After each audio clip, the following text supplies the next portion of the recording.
G'day, Ben here from the Wild Oak, and we're out here in the kitchen garden again.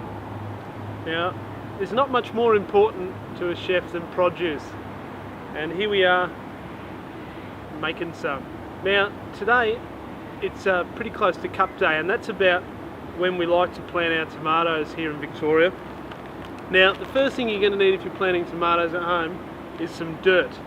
Now, here we've got our bed pretty much ready to go. The one thing I'm going to add to this before I put the tomatoes in is I'm going to add some organic compost,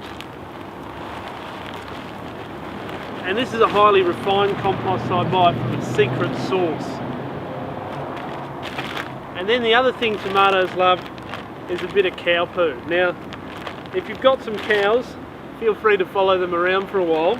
If not, you can buy this from your garden centre or hardware store, and we're just going to give that a bit of a flick into the garden, and then I'm going to just give that a bit of a forking through, so just mixing that so that it's all combined throughout the soil. That's going to enrichen the soil and add a lot of nutrients to our tomatoes, and they're going to lap it up. Righto, now that you've got your bed prepared, it's time to plant your tomatoes. Now, when it comes to tomatoes, I like to plant a variety of heirloom tomatoes in my garden. Now, the types I really love are the small cherry tomatoes, the red ones. I find them very useful. Here we've got some sweet bites. Over here we've got some cherry yellows that I'm going to put in as well. They're lovely. You can do a lot with those, and they're faster harvesting than the larger tomatoes. They come on a bit quicker and they last a bit longer. One of my most favourite heirloom tomatoes of all time is the Russian black tomato. So we're going to put a few of those in. And also a great tomato to put in your garden is the Tigerella. This one's from the Diggers Club. It's a beautiful little tomato. It's one of the highest yielding tomatoes you can get. Now, of course, when you're planting your tomatoes, you're investing a bit into the seedlings. If you're planting them from seedlings, you want to make sure they're safe from bugs and pests. This little fella is what you want to put in there as well. Now, this hasn't quite come on, but this is a marigold. Now, we're going to plant about 5 marigolds down the centre of this tomato bed. Now, the reason we do that is the marigold is going to attract all the bugs and the flies and the insects that affect the tomatoes. They're going to go onto the marigold. So, thanks very much, Mr. Marigold. We'll put you in there as well. Now, when I'm planting the tomatoes, I like to space them about a foot apart. So, probably the width of that trowel, give them a bit of room, and the same with the marigold. Now, a little trick.